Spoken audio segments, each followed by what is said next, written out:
ఇచ్చినందుకు ఆ గొప్ప దేవునికి, సర్వశక్తి గల దేవునికి నిండా వందనాలు తెలియజేసుకుంటున్నాను.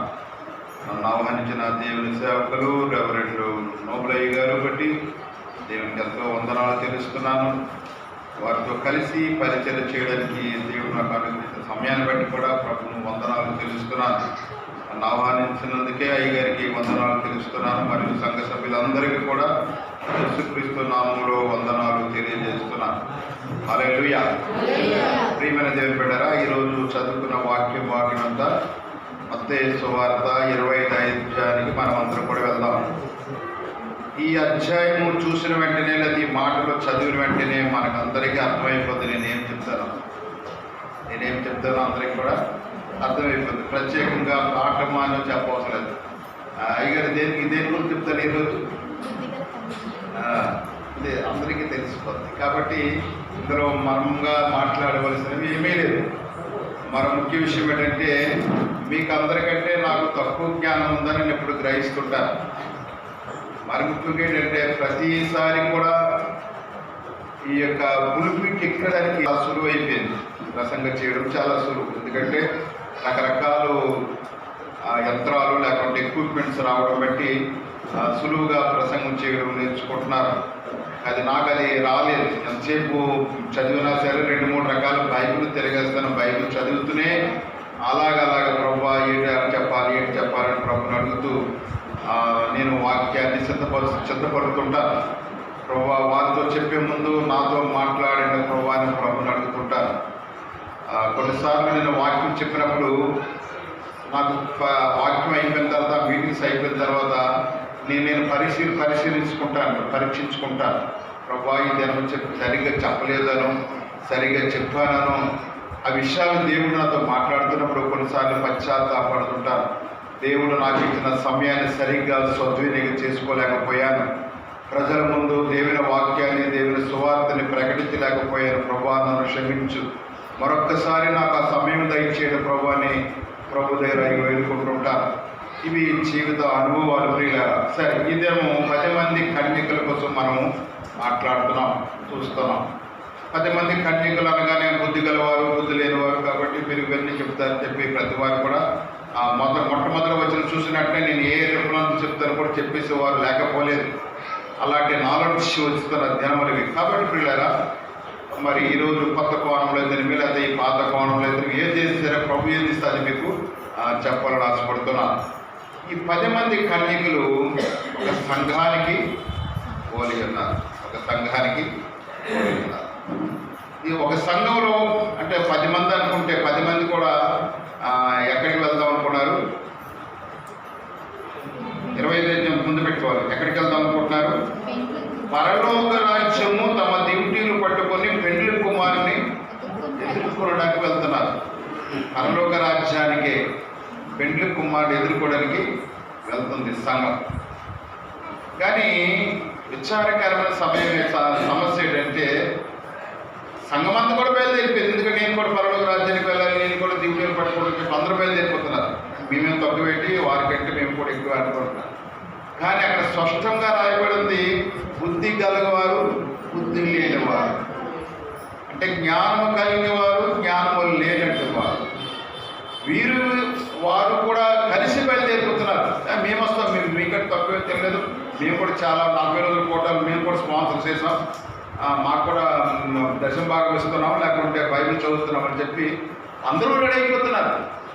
కానీ ఇక్కడ పరిశుద్ధాత్మ దేవుడు అక్కడ దేవుని వాక్యం ఏమని రాయబడిందంటే, ఈ 10 మందిలో కూడా 5 బుద్ధి గలవారు, 5 బుద్ధి లేని వారికి ఆలోచన కూడా రాలేదు. అయ్యో నాకు బుద్ధి లేదు, బుద్ధి రాలేదు, నేను ఎలాగ ఎదుర్కొంటాను, ఆ బుద్ధి తెలుసుకొని ఎదుర్కోవాలన్న ఆలోచన వారికి కూడా రాలేదు. సరే, పెళ్లి కుమారుడు రాకడి కొరకు వీళ్ళందరూ కూడా ఎదుర్కొన్నప్పుడు వారు ఎదుర్కోవడానికి వెళ్తున్నారు. దేవుడు రాకడ ఆలస్యమైంది కాబట్టి వారు ఏం చేశారు? ఉనికి నిద్రించారు. నిద్రించిన వెంటనే మరి కొద్ది సమయంలో నా కేక వినబడ్డది. అందరూ లేచారా? 5 లేచారా? 5 లేచారా?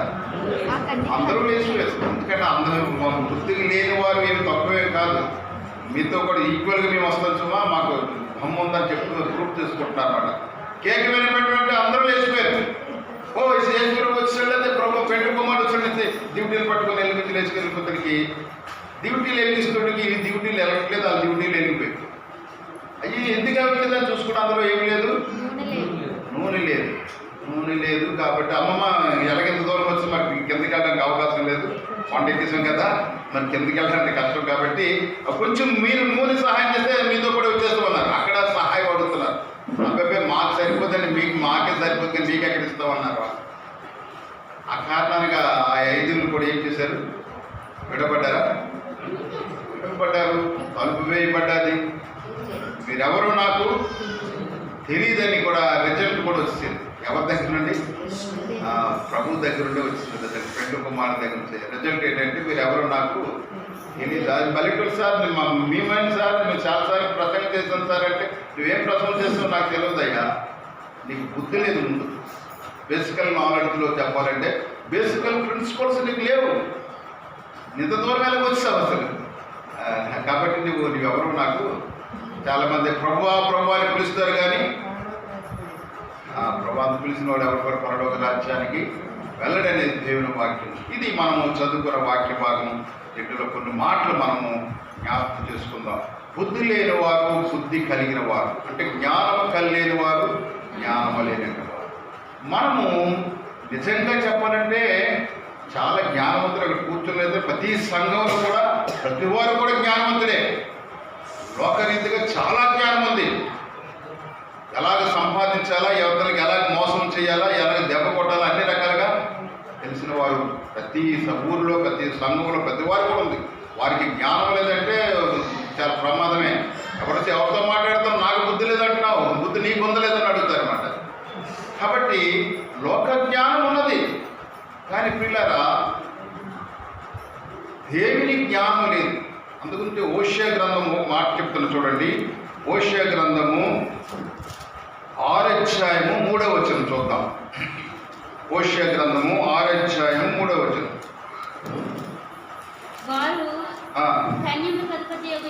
పరిశుద్ధుడు. 6వ అధ్యాయం 3వ వచనం చదువుతున్నామా? ఓషియా 747 పేజీ. యెహోవాను గూర్చిన జ్ఞానము సంపాదించుకొందము రండి. ఏ జ్ఞానమమ్మా? యెహోవాను గూర్చిన జ్ఞానము సంపాదించుకొందము రండి. యెహోవాను గూర్చిన జ్ఞానము సంపాదించుకొనుటకు ఆయనను అనుసరించుదుము రండి. ఉదయము తప్పక వచ్చు రీతిని ఆయన ఉదయించును. చాలు. ఏం సంపాదించుకున్నారు రండి అంటారు? యెహోవాను గూర్చిన జ్ఞానం. అలా సంపాదించుకున్నాం రండి అంటే ఎవరు రావట్లేదు. కారణం ఏంటంటే మాకు ఎందుకులండి బాబు, ఆ భక్తి మీరే చేసుకోండి అంటున్నారు. మాకు ఉందలండి అంటున్నారు. మేము ఎప్పుడో ఒక 20 సంవత్సరాల క్రితం బాప్తిజం పొందుతారు, మళ్ళీ మాకు జ్ఞానం అంటున్నారండి అని చెప్పు ఎవరు కూడా లేకపోలేదు. యెహోవాను గూర్చిన జ్ఞానం సంపాదించుకుందాం రండి. అంతా చక్కని మాట ఏంటి? యెహోవాను గూర్చిన జ్ఞానం సంపాదించుకోరండి. యెహోవాను గూర్చిన జ్ఞానం సంపాదించుకున్నట్టుకు ఆయనను అనుసరించడం రండి. నువ్వు యెహోవాను గూర్చిన జ్ఞానం సంపాదించుకోవాలంటే ఆయన అనుసరించాలి. ఎవరిని? యేసయ్యను అనుసరించాలి. ప్రియులారా, అందుకే యేసు వలే మనం ఉండాలంట. క్రీస్తు యేసు వలే మనం ఉండాలని దేవుడు ఫిలిప్పీయులకు రాసిన పత్రిక 2వ అధ్యాయంలో మాటలు రాయబడ్డాయి. క్రీస్తు యేసు స్వరూపం మనలో రావాలి. ఆయన అనుసరించదు రండి. లోకం అనుసరిస్తే నీకు దేవుని జ్ఞానం రాదు. లోకమానుసారిగా లేక ఎవరో చెప్పిన ప్రకారం దైవ జ్ఞానం రాదు. ఆయన అనుసరిస్తే దేవుని జ్ఞానము వస్తుంది. ఈ జ్ఞానం లేక చాలా మంది పాడైపోతున్నారు. కొన్నిసార్లు మనం అంటాం, ఇతను ఇలాగ అయిపోవడానికి కారణం బుద్ధి లేదండి వీడికి అంటారు.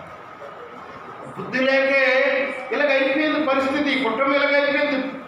ఆ బుద్ధి జ్ఞానం ఉండుంటే వారు బ్రతుకులు ఎలాగా ఉండేవి కాదని చెప్తారు. లోకరీతిగా జ్ఞానానుసారంగా అనుసరిస్తే ఫెయిల్యూర్ అయిపోవచ్చు, కానీ దైవ జ్ఞానము యెహోవాను అనుసరిస్తూ ఆ జ్ఞానాన్ని సంపాదించుకుంటే ఆ జ్ఞానం నేను పైకి తీసుకెళ్తాను. సొలొమోను మహారాజు గురించి మనకందరికీ బాగా తెలుసు. సొలొమోనుకి ఆయన ఇశ్రాయేలుకి ఎన్నో రాజు అయినా? సొలొమోను అయ్యా మీరు చెప్తున్నారా? చెప్పండి, పర్లేదు. 3వ రాజు. ఎన్నో రాజు? మొదటి రాజు ఎవరు? సౌలు. రెండో రాజు ఎవరు? Very good. 3వ రాజు ఎవరు? సొలొమోను తర్వాత ఇంకా అయిపోయింది. అక్కడ కొన్ని సమస్యలు వచ్చాయి. ఈ సొలొమోను రాజు చేసిన తర్వాత దేవుడు ప్రత్యక్షమయ్యి అడిగాడు, ఏమయ్యా నీకేం కావాలి అంటే, అప్పుడు రాజుగా నేను చెప్పాలంటే నా విరోధులు అక్కడ ఉన్నారు, వాళ్ళు కొట్టాలని, ఇది చేయాలి, ఈ రాజ్యం సంపాదించుకోవాలి అన్ని అడగొచ్చు, కానీ ఏమీ అడగలేదు. కానీ ఆయన ఏమి అడిగాడు? నాకు జ్ఞానము వివేకము దయచేయండి ఆయన. ఇది మొదటి రాజుల గ్రంథం 4 అధ్యాయం మాటలు రాయబడి ఉంటాయి. నాకు జ్ఞానాన్ని వివేకము నాకు దయచేయండి ఆయన. మీరు ఈ రాజ్యాన్ని ఇచ్చారు, ఇంతమంది ప్రజలను ఇచ్చారు, ఈ ప్రజల్ని పరిపాలించడానికి నాకు జ్ఞానం లేదు, కాబట్టి నాకు వివేకం ఇవ్వండి. బహుశా 4 అధ్యాయం 6వ వచనం మాది మొదటి రాజులు ఆ మాటలు రాయబడుకుంటా. సరే ప్రియులరా, ఆ వివేకము జ్ఞానం ఎప్పుడైతే రాజు అడిగాడో దేవుడు అది చూసి, ఒరవరు ఎంత మంచి నాలెడ్జ్ ఇది, నువ్వు ఏమీ అడగలేదు, ఐశ్వర్యం అడగలేదు, డబ్బు అడగలేదు, నీకు విరోధం చంపాలనలేదు, కానీ అడగలేదు, కానీ జ్ఞానాన్ని కోరుకున్నవే. ఆ జ్ఞానం కోరుకున్నాడు చాలా ఉత్తరం రా బాబు. ఆ జ్ఞానంతో పాటు నీకు దేవుడు ఆయనకి ఏమి ఇచ్చాడు? సమస్తం ఇచ్చాడు. చదవండి. లేదా 4:6 లేదా మొదటి రాజులు? సరే, తర్వాత చూద్దామండి. అమ్మా ఎన్నో అధ్యాయం అది? 3వ అధ్యాయం 9వ వచనం.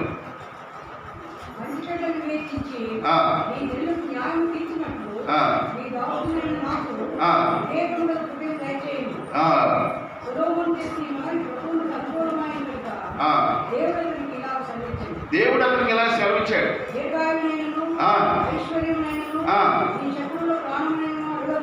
అడగక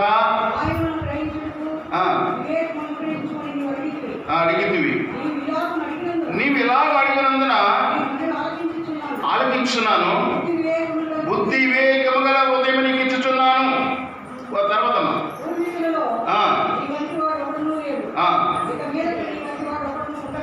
మరియు నీవు ఐశ్వర్యమును ఘనతను అడగకపోయినను దేవునికి స్తోత్రాలు చెప్తావు. హల్లెలూయా.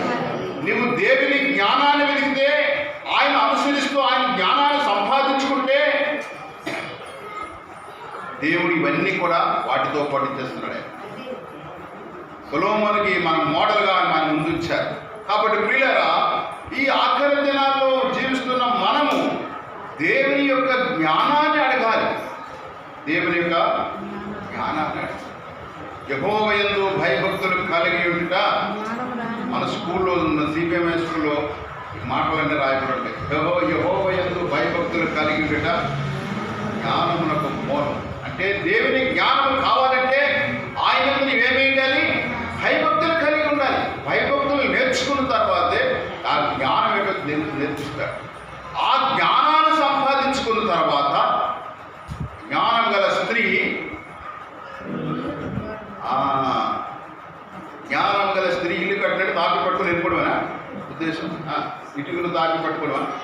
కాదు కాదు, దాని ఉద్దేశం తన గృహాన్ని ఏ విధంగా నిర్మించుకోవాలో, తన భర్తను ఏ విధంగా చూడాలి, బిడ్డలను ఏ విధంగా చూడాలి, తను కూడా ఎలా జీవించాలి, ఈ సమాజంలో ఆ భక్తిని నేర్చుకోవడం ఎలాగా, పిల్లలకు వాక్యం చెప్పడం ఎలాగా, భర్తని మందలించడం ఎలాగా.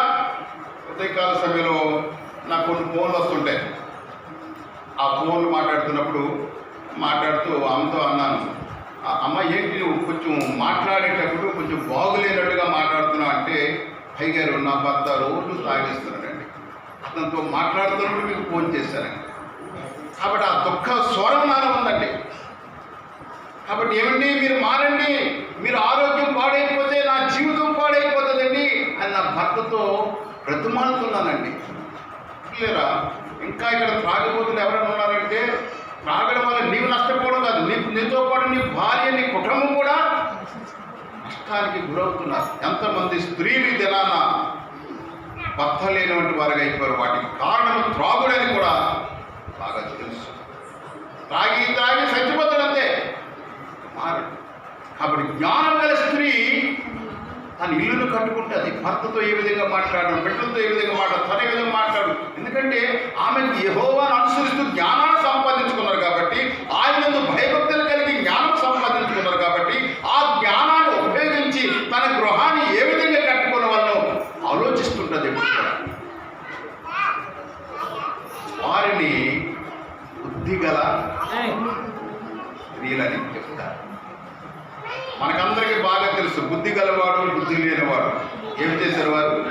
ఒక ఇల్లు కట్టాడు. ఒక పాట కూడా ఉంది, బుద్ధి గలవాడు ఇల్లు కట్టాడు. ఎక్కడ కట్టాడు? మత్తయి సువార్త 7వ అధ్యాయంలో మాటలు ఉంటాయి. మత్తయి సువార్త 7వ అధ్యాయంలో 24వ వచనంలో బుద్ధి గలవాడు ఎలాంటి ఇల్లు కట్టాడు, ఎక్కడ కట్టాడు ఆలోచించాడు. బుద్ధి లేనివాడు ఎక్కడ కట్టాడు, అతను కూడా కట్టాడు. ఇద్దరు రెండు ఇల్లు కూడా కట్టేశారు ఇల్లు. కానీ దాన్ని పరీక్షించినప్పుడు, పరీక్షలు వచ్చినప్పుడు, లేదా టెస్ట్ చేయబడుతున్నప్పుడు ఒక ఇల్లు నిలబడేది, ఒక ఇల్లు ఎవరి ఇల్లు నిలబడేది? బుద్ధిమంతుడు, జ్ఞానం కలిగిన వాడు ఇల్లు కట్టాడు. ఎలాగంటే కొండ మీద కట్టుకోండి, ఎలాంటి మనం పనిచేసడం మీకు అందరూ బుద్ధిమంతులు చెప్పచ్చు. దేవుని కాబట్టి ప్రియులారా, ఇసుకలో కట్టిన ఇల్లు కూడా తుఫాను వచ్చింది అని కూడా అతని ఇల్లు మొత్తం కూడా పాడైపోయింది. కాబట్టి జ్ఞానం గల స్త్రీ తను ఇల్లు కట్టుకోవడం అంటే తన బుద్ధిమంతులాగా ఈ విధంగా ఇల్లు కట్టుకోవడం. కాబట్టి ఈ లోకరీతిగా ఇల్లు కట్టుకోవడం విషయం కాదు, కానీ దేవుని అనుసరించడము, యెహోవాయందు భయభక్తులు కలగడము, యెహోవాను అనుసరించి జ్ఞానాన్ని సంపాదించుకోవడం. అందుగురించి హోషేయ గ్రంథం మళ్ళీ రండి, 5వ అధ్యాయంలో 6వ వచనం కూడా చదవండి. మనందరం చదివాం కదా. 6వ అధ్యాయం 6వ వచనం. 6వ అధ్యాయం 6వ వచనం. నేను బలిని కోరను గాని కనికరమునే కోరుచున్నాను. దహన బలుల కంటే దేవుని గూర్చిన జ్ఞానము నాకు ఇష్టమైనది. ప్రియులారా, దేవుని గూర్చిన జ్ఞానము నీకున్నదంటే దేవుడు ఏం చేస్తాడు? మెచ్చుకుంటాడు. నాకు ఇష్టమైనది, ఆయనకి ఇష్టమైన పని నువ్వు చేస్తున్నావు అన్నమాట. కాబట్టి అందుగురించే దేవుని యొక్క జ్ఞానాన్ని సంపాదించుకోవాలి. ఈ జ్ఞానం ఎక్కడ దొరుకుతుంది? సినిమా హాల్లో దొరుకుతుందా? టీవీ మీద కూర్చొని సీరియల్ చూస్తే దొరుకుతుంది ఈ జ్ఞానము? ఇంకెక్కడ దొరుకుతుంది? బజార్లో కదా దొరుకుతుందా? ఎక్కడ దొరుకుతుంది ఇది? ఈ జ్ఞానం ఎక్కడ దొరుకుతుంది? దేవుని మందిరానికి రావాలి. దేవుని మందిరానికి వస్తే దేవుని వాక్యమునితో మాట్లాడుతుంటే, దేవుని వాక్యమును చదువుతుంటే, దేవుని వాక్యమును ధ్యానిస్తుంటే ఆ దేవుని యొక్క జ్ఞానాన్ని నీకు ప్రసాదించబడతాయి. ఏది మంచిది, ఏది చెడ్డది, ఏది చేయాలో, ఏది చేయకూడదో అది నీకు బయలుపరచబడుతుంది. కనుక ప్రియులారా, ఈ 40 రోజులు శ్రమదినాలు కూడుకులు పెట్టుకోవడం కారణమిదే. ఈ 40 రోజులు నువ్వు ఏదైనా జ్ఞానం సంపాదించాలని దేవుని దాసుల ద్వారా ఆశ, దేవుని ద్వారా ఆశ. వేరు వేరు పాఠాల ద్వారా కలిసారే నువ్వు ఈ యొక్క జ్ఞానాన్ని సంపాదించుకోవాలి. ఆ జ్ఞానం కలిగిన వాడే పెండ్లి కుమారుని ఎదుర్కొనగలడు, ఆయన రాకడలో కష్టపడగలడు. ఇలా సరే, ఈ యొక్క పెండ్లి కుమార్తె 10 మంది కన్యకుల్లో చాలా రకాలమైన వర్తమానం ఉన్నాయి. కానీ అన్ని ఒక్కొక్క వర్తమానం ఈ జ్ఞానం గురించి ఒక వర్తమానంగా చెప్పచ్చు. నేను ఆ విధంగా చెప్పట్లేదు, కొద్ది మాటలు చెప్పి అలాగలగా ముగిస్తూ చూస్తున్నాను. ఈ యొక్క పెండ్లి కుమారుడు ఏమైంది? ఆలస్యమైంది, రాకడ ఆలస్యమైంది. మరలా మనం మత్తయి సువార్త 25వ అధ్యాయానికి వచ్చేస్తున్నాం. పెండ్లి కుమారుడు ఆలస్యమైంది. ఆలస్యం అనుకు చాలామంది మనం కూడా ఆయన రాకడ వస్తుంది వస్తుంది వస్తుందని చాలాసార్లు చెప్తుంటాం, చాలా చెప్తారు విన్నాం.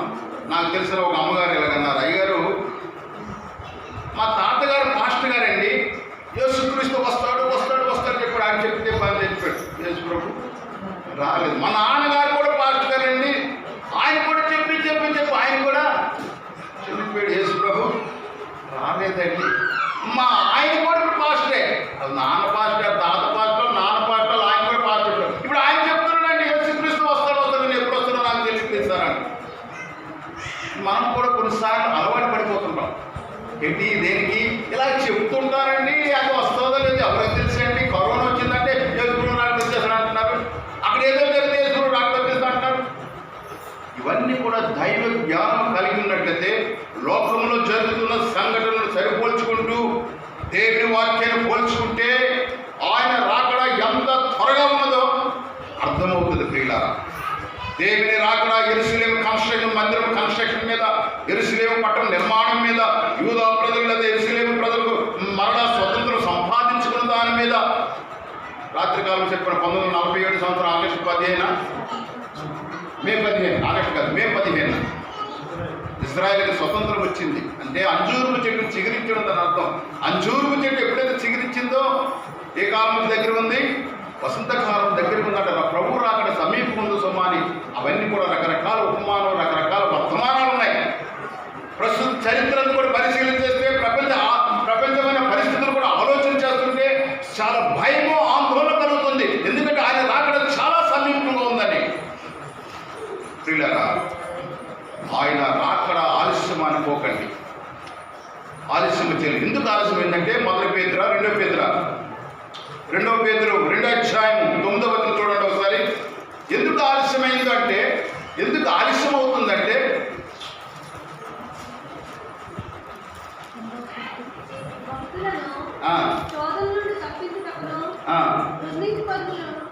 రెండో అధ్యాయము 9వ వచనం 2 పేతురు.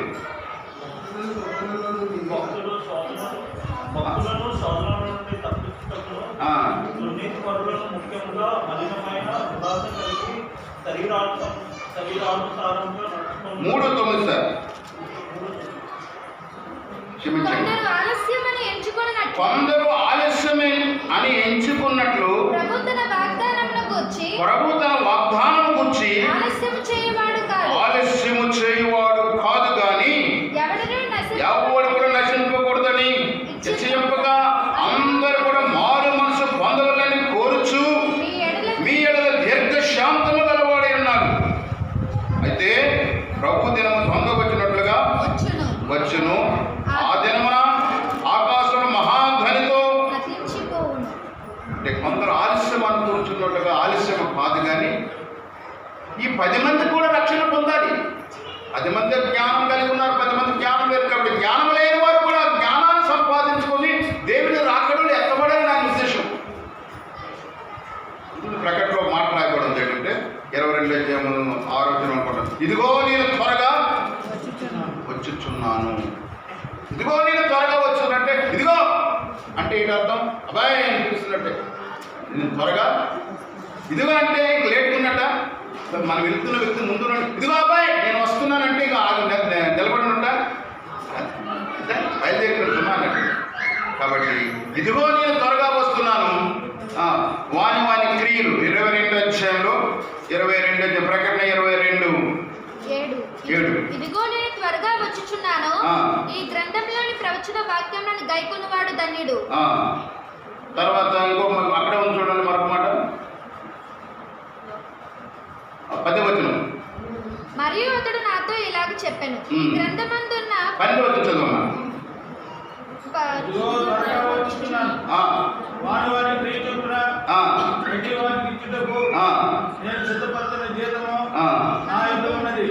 ప్రియులారా, ఇదిగో నేను త్వరగా వస్తానని చెప్తున్నారు ఆయన. కొందరు ఆలస్యం అనుకున్న ఆలస్యం కాదు.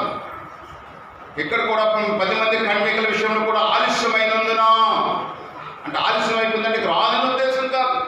అందరూ కూడా మారు మనసు పొందాలి, అందరూ కూడా పరలోక రాజ్యంలో ఉండాలి, అందరూ కూడా దీవించబడాలి, అందరూ కూడా ఈ యొక్క దేవుని జ్ఞానాన్ని సంపాదించుకోవాలని దేవుని ఉద్దేశం. ప్రియులారా, ఆలస్యం అయిందని చెప్పి అందరూ ఏం చేశారు?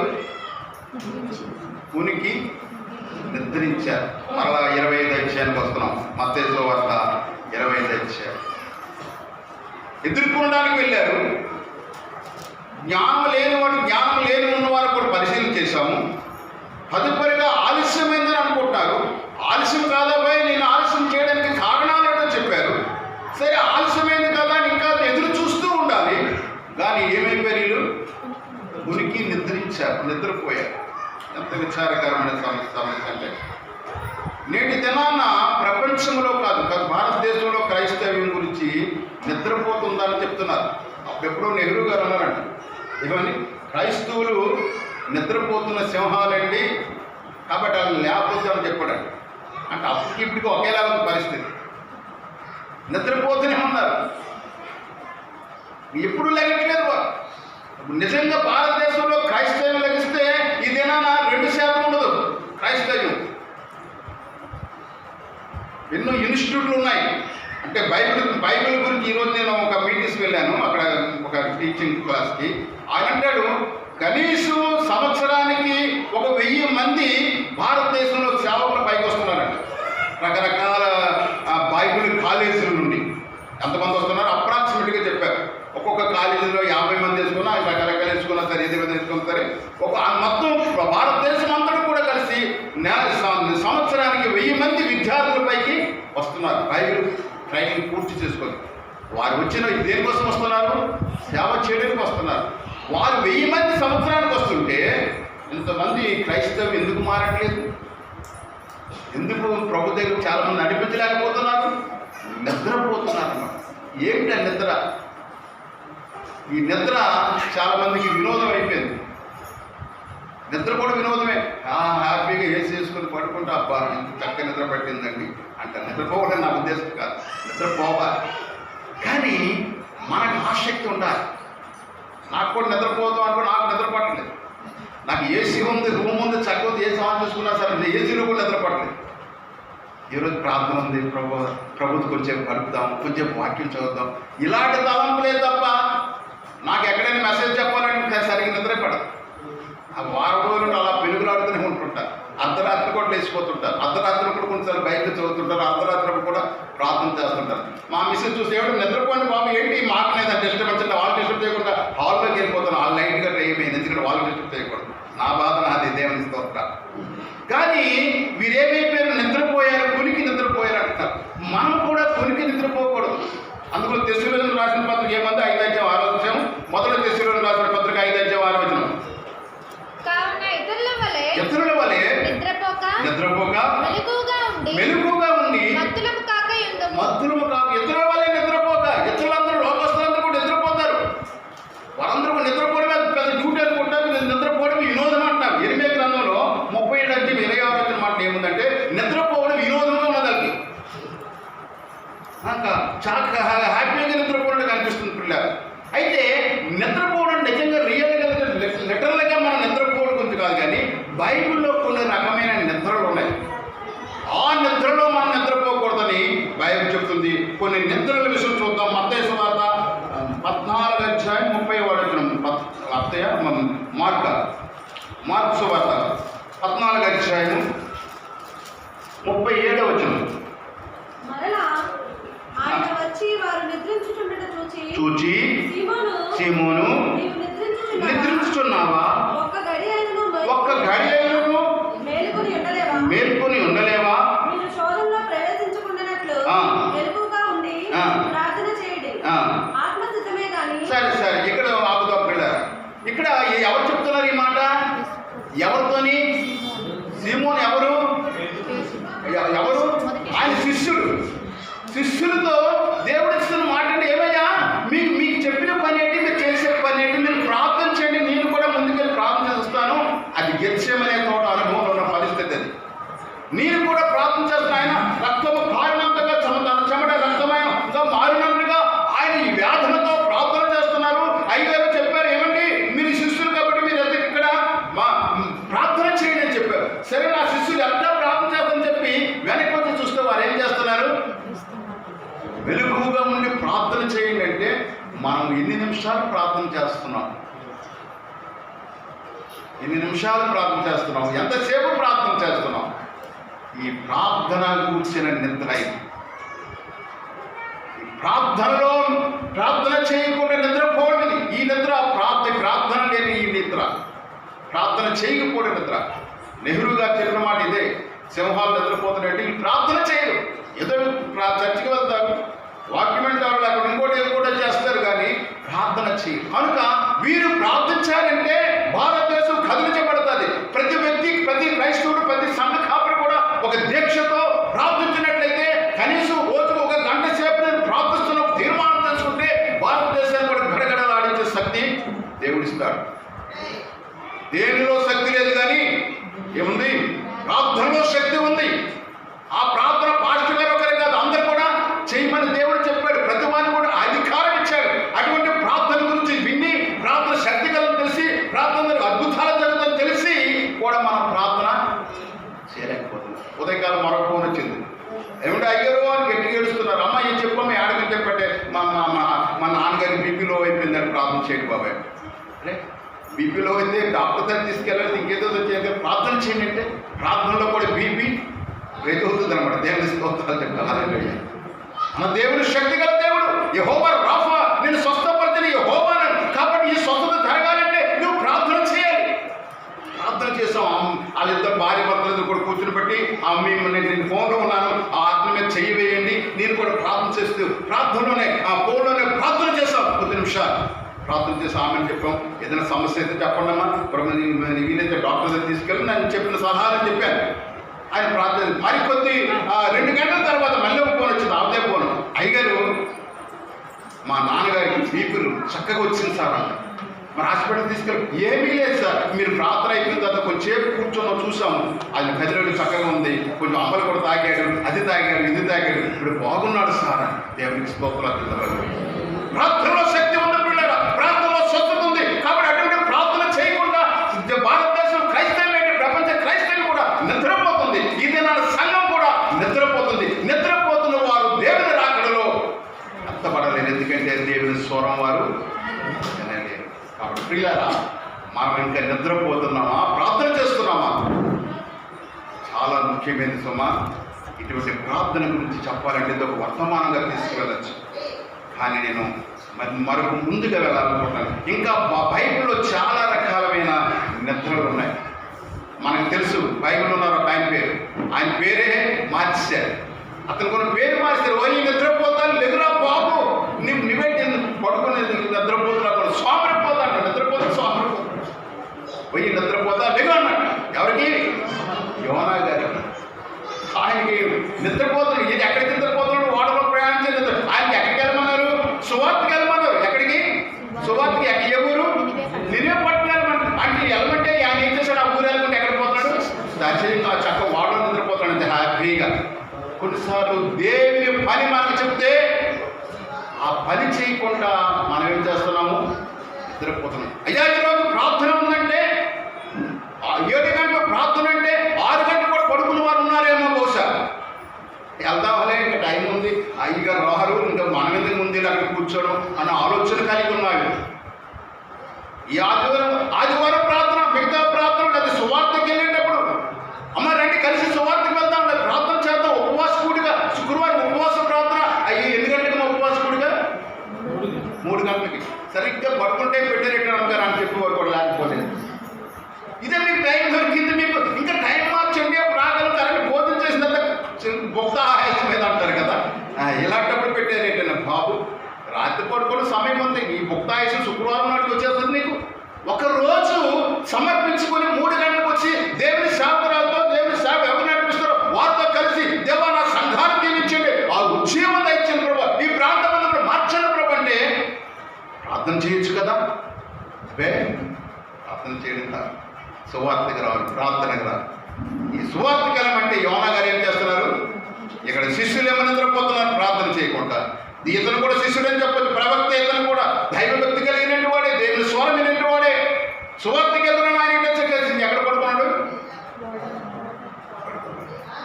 మనం ఇలాంటి నిద్రలు కలిగి ఉన్నాం. 2 నిద్రల గురించి చూసాం. ప్రార్థన గురించి ఒక నిద్ర, సువార్తల ప్రార్థన వెళ్ళకపోయిన ఒక నిద్ర. మరొక 3వ నిద్ర చూద్దాం. సమయం కూడా దగ్గర పడిపోయింది, నేను ముగిస్తాను. ప్రియులారా చూసినట్లయితే మనం ఇంకొక నిద్ర అపోస్తుల కార్యము 20:9.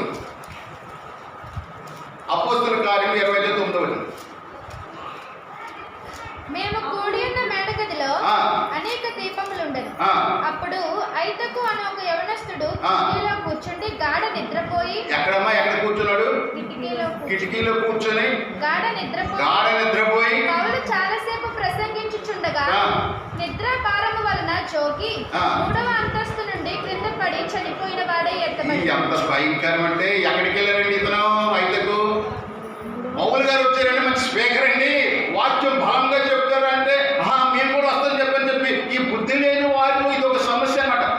ఈ జ్ఞానం లేని వీరు కూడా మందిరానికి వస్తారు, వాక్యానికి వెళ్తారు, సభలకు వెళ్తారు, కానీ ఆ సభలో దేవుని వాక్యాన్ని కూడా ఏం చేస్తారు? చాలా మంది చర్చిలో కూర్చొని నిద్రపోయేవారు లేకపోలేదు, మీటింగ్కి వెళ్తే నిద్రపోయేవారు. ఎందుకు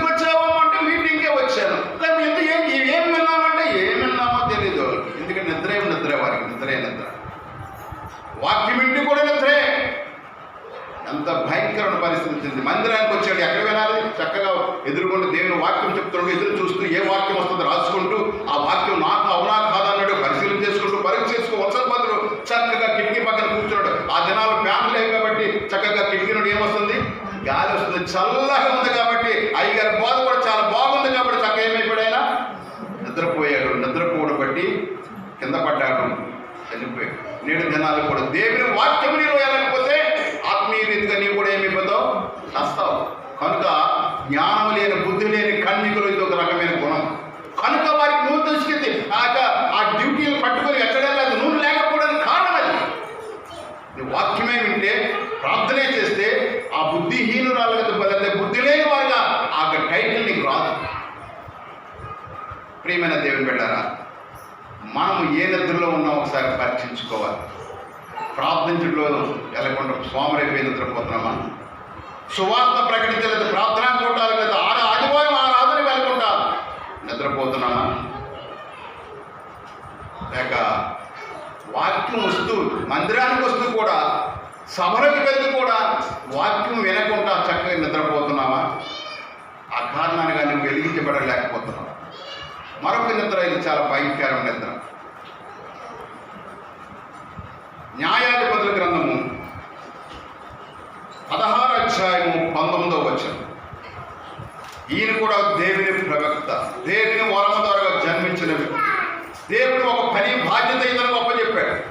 ఆ పని బాధ్యత విడిచిపెట్టి చదువమ్మా, ఆమె తన తొడ మీద అతని నిద్రపుచ్చి ఒక మనుష్యుని పిలిపించి వాని చేత అతని తల మీద ఎక్కడ నిద్రపోతున్నాడు, ఆమె తొడ మీద నిద్రపోతున్నాడు. ఎవరైనా సంసోను, దేవుని వరమతో పిలువబడిన వ్యక్తి, జన్మించిన వ్యక్తి, అభిషేకించబడిన వ్యక్తి. అతను దేవుడు వాడుకోవాలనుకున్నాడు. అతని ద్వారా ఇశ్రాయేలు ప్రజలు జయము తేవాలనుకున్నాడు. అతని ద్వారా అద్భుతాలు జరిగించాలనుకున్నాడు. దేవుడు అతను నమ్మాడు. కానీ శరీర ఆశలకు లోబడిపోయి, శరీర కోరికలకు లోబడిపోయి చెయ్యరాని పని దగ్గరికి వెళ్ళాడు. పిల్లలు ఎక్కడికి వెళ్ళకూడదో, ఎక్కడ నిద్రపోకూడదో, ఎక్కడ మాట్లాడకూడదో ఆ పరిస్థితులకు వెళ్ళాడు. నువ్వు ఒక క్రైస్తవురాలు అయితే ఏ విషయం మాట్లాడుతున్నావు, ఎవరితో మాట్లాడుతున్నావు, ఎక్కడ మాట్లాడుతున్నావు? జాగ్రత్త. ఈ భయంకరమైన నిద్ర. ఈ నిద్రలో పడేవారికి ఎంత భయంకరమైన పరిస్థితి వచ్చింది. దైవపుత్రుడు, బలసూర్యుడు, ప్రపంచంలోనే బలమైన వ్యక్తిగా సంవత్సరంగా పిలువబడిన వ్యక్తికి ఏమైంది? ముందు 2 కళ్ళు పీకిసారు. కారణం అంటే ఈ నిద్రే. ఒక బానిసగా, ఒక ఎడ్లకు దున్నపోతులుగా ఆ యొక్క గాలి తీసుకోవడానికి వాడుకున్నారు. ఏడుస్తూ ఎంత భయంకరమైన పరిస్థితి వచ్చింది. కారణము దేవుని కొరకు బ్రతకవలసిన బదులు, దేవుని కొరకు పౌరుషంగా ఉండవలసిన బదులు, దేవుని పరిచయంలో ముందుండవలసిన వ్యక్తి దేవుడు ఏమిస్తాడో ఆ మాట తీసుకొని నేను దేవుని కొరకు పరిగెడతానని చెప్పవలసిన ఎవరొస్తాడు? శరీర కోరికలను కూడా నెరవేర్చుకోవడానికి ఈ భయంకరమైన నిద్రలో లేనపోవడం బట్టి తన శక్తిని కోల్పోయాడు. సుమా, ఒకవేళ నీవు కూడా ఇలాంటి నిద్రలో ఉన్నావేమో, నీవు కూడా సంసోను వలె ఈ వ్యభిచారమైన నిద్ర అని చెప్పొచ్చు. దీనికి శరీర కోరికల నిద్రలో ఉన్నావేమో. ఈ జన ప్రభుత్వంతో మాట్లాడుతున్నామా?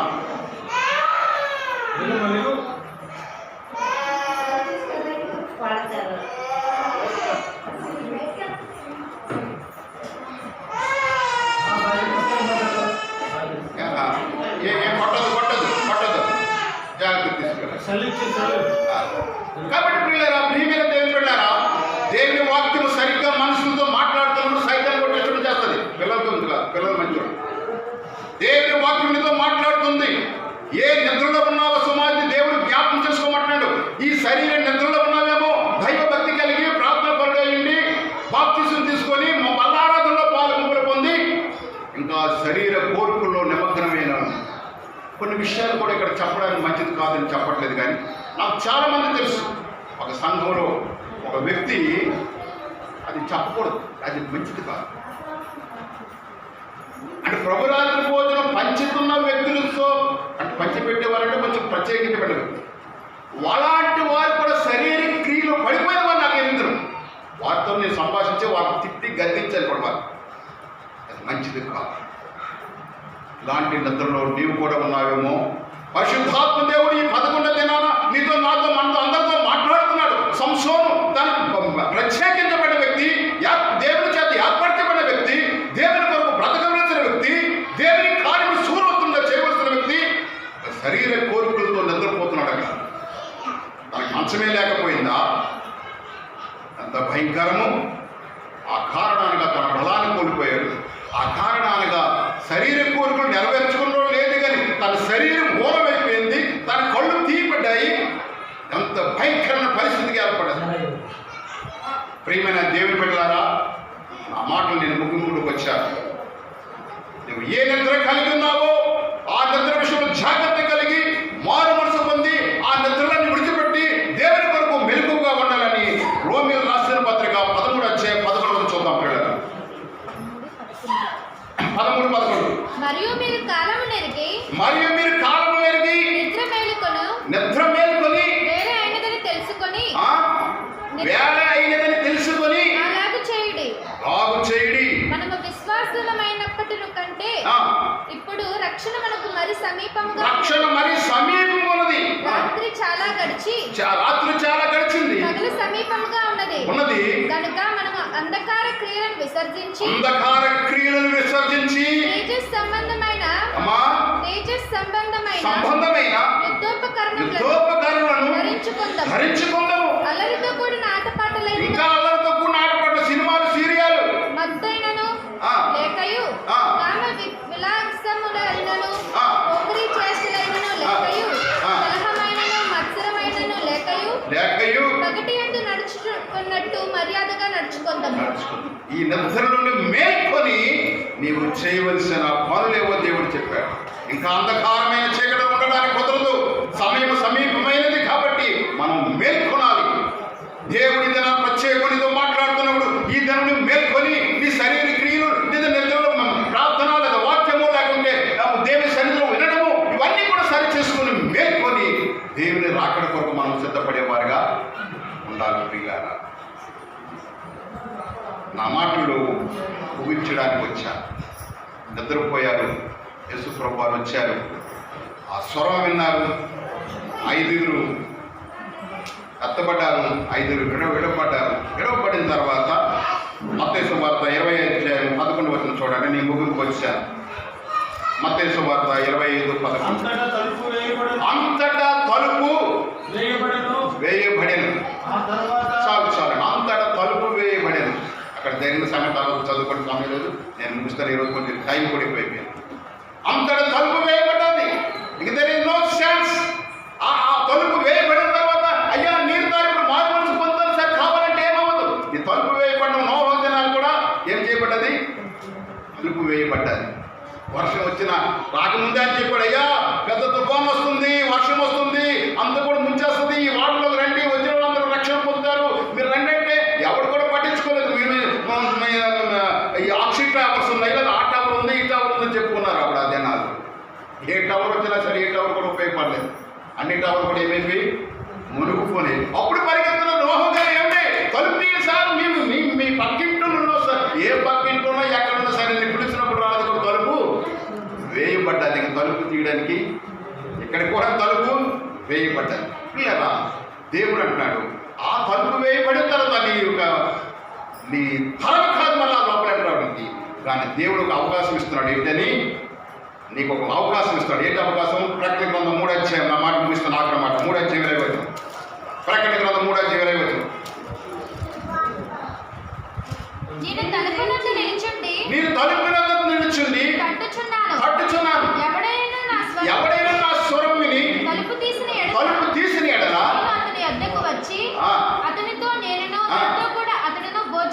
దేవునికి స్తోత్రాలు చెప్తాను. హల్లెలూయా. ఆ తలుపులన్నీ మూయబడ్డాయి, కానీ ఇది ఒక అవకాశం. కృపాయుగంలో దేవుడు నీ తలుపే తట్టుతున్నాడు. నీ తలుపు ఇప్పుడు తీస్తే ఆయన నీ దగ్గరికి వస్తాడు, నీలో ఉంటాడు. అప్పుడు ఆ తలుపులను కూడా మూయపడవు, ఆ తలుపులను కూడా నీకు తెరపడతాయి. ఇప్పుడు నీ హృదయమైన తలుపు మూసివేశామంటే ఆ దినంగా ఆ తలుపు కూడా మూసివేయబడుతుంది. నీ హృదయమైన తలుపు తెరిచి యేసయ్యా రండి నా హృదయంలోకి, నేను మీ రాకుండా ఎత్తపడాలి ప్రభువా అని తీర్మానం చేసుకుంటే ప్రియులారా, దేవుడు ప్రేమ కలిగిన వాడు. నేను ప్రేమిస్తున్నాడు. నువ్వు మారు మనసు పొందిన దేవుని నువ్వు బాప్తిజం తీసుకున్న దినం ఎరుగును, అప్పటి నుండి చరిత్ర, అప్పటి నుండి నీ యొక్క నడక పడక అన్ని కూడా ఎరుగును. ఈ దినాన్ని ఏ పరిస్థితుల్లోనూ కూడా ఎరుగును. సంసోను చాలా సంవత్సరాలు దేవుని కొరకు బ్రతికాడు, ఆఖరిలో ఉపయోగకరం లేకుండా పోయాడు. యోనా దేవుని మాట విన్నాడు, కానీ దేవునితో ఇందులో ఇబ్బంది పడ్డాడు. అలాంటి సీమోను, పేతురు వీళ్ళందరూ కూడా నిద్రపోయారు. వారు తన మారు మనసు పొంది వారు తలుపులు తెరిచారు కాబట్టి దీవెనకరంగా. ఈ దినాన నీ తలుపు కూడా తెరిస్తే ఆయన ఎంతటి ప్రమాదం ఉన్నదని ఎరగలేదు ఈ నిద్రలో. కాబట్టి నన్ను క్షమించు ప్రభువా, నీ రాకడలో నేను ఎత్తబడతాను ప్రభువా, నా కోసమే ఇది ఆలస్యమైందని తెలుసుకొని ఈ దినం నువ్వు గ్రహించి, దేవా నా హృదయం తలుపు తెరుస్తున్నాను, నా హృదయంలో రండి ప్రభువా అని దేవుని వేడుకుంటే, ప్రార్థన చేస్తే ఆయన నీతో పాటు ఏం చేస్తాడు, కలిసి what a wonderful with God means. దేవునితో కలిసి భోజనం చేయడం అంటే దీనికంటే ఆశీర్వాదం చేయడం. చాలామంది సేవకులతో కలిసి భోజనం చేస్తే 10,000 అడుగుతున్నారు. అలాంటి సేవకులు కూడా ఉన్నారు. ఆ అయ్యగారితో కలిసి టిఫిన్ చేస్తే 10,000, అయ్యగారితో కలిసి భోజనం చేస్తే 20,000 అని రేటు పెట్టినా కూడా లేకపోలేదు. కానీ ఇదేనా ప్రభు అంటే నీతో కలిసి నేను భోజనం చేస్తున్నాయ్యా, ఆయనకేం డబ్బు చెల్లించలేదు, 10,000 చెల్లించు, 5,000 చెల్లించవసరం లేదు. ప్రియమైన దేవుని బిడ్డరా, ఈ దినం నీ హృదయమైన తలుపు తెలుస్తావా? తలుపు తెరవబడితే ఆయన సీతాగా నిండుగా ఆయన హృదయంలోకి వచ్చి, నా కుమారుడా నువ్వు పశ్చాత్తాపం చూశాను, నువ్వు కనికరించబడతావు, నీ యొక్క పశ్చాత్త హృదయంలో ఆలోచన ఎరిగాను, నీ తలుపు తెలిసావు, నేనే చూస్తాను, నీలో ఉన్నాయి చూసావు, ఆ చెడుగంతా తీసే, ఆ చెడు ప్రభుత్వం కూడా తీసే. సంసోను కొనివి, లేకుంటే యోనా గారి కొనివి, లేకుంటే ఐదర్ గారి కొనివి, సీమోను పేతురు కొనివి తీసే, ఆ నిద్రంతా తీసేసి నన్ను ప్రతిష్ఠించుకో, నీకు తలుపు వేయబడదు, నేను దీవిస్తాను. నీకు దీవెన కావాలా? దేవుని దీవితలుగా ప్రార్థన చేసుకుందాం. తల ఉంచండి.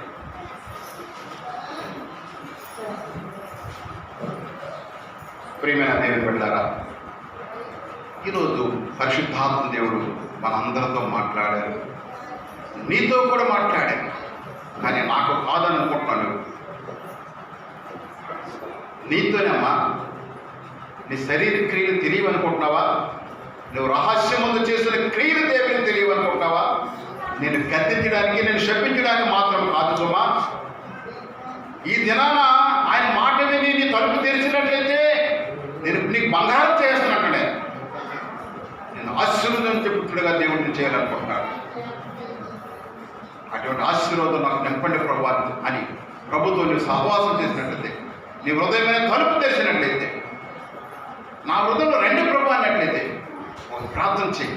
ఆయన నా హృదయంలో రెండు, నాయన నా హృదయంలో నా మస్టంతా కూడా తీసిపోయాడు, నాకు వెలుగు దయచేయండి, ప్రార్థనలో వెలుగు దయచేయండి, వాక్యంలో వెలుగు దయచేయండి, మందిరానికి వెలుగు దయచేయండి, ఈ శరీర క్రియల నిద్ర నాకు లేకుండా చేయండి. నీకు అన్నీ ఇస్తాడు, ఏది కూడా లోటు చేయడు. వివాహం కావాల్సిన వివాహం ఇస్తాడు, అన్ని సంతోషాలు నీకు దేవుడు ఇస్తాడు. కానీ అక్రమ రీతిలోని వెళ్ళదు, సక్రమ రీతిలో దేవుడికి ఇస్తాడు. ప్రార్థన చేసుకుందాం. దయగల ప్రభువా, ఏదైనా మాటలన్నిటి బట్టి వందనాలు, స్తోత్రాలు, సమస్త ఘనత ప్రభావం మీరు పొందండి. ఎవరు ఉదయం తలుపులు తెరిచారో వారి హృదయంలో మీరు నివసించిన ప్రభావ, అభివృద్ధి తెచ్చిన ప్రభావ, పరిపూర్ణంగా మార్పులు తెచ్చారు. మీరు రాకుండా ఎత్తపడని సహాయం తెచ్చిన ప్రభావ, గొప్ప ఆశీర్వాదంతో నింపండి తండ్రి. యేసు నామమున చిన్న ప్రార్థన పెట్టుకుంటున్నాం తండ్రి, ఆమేన్.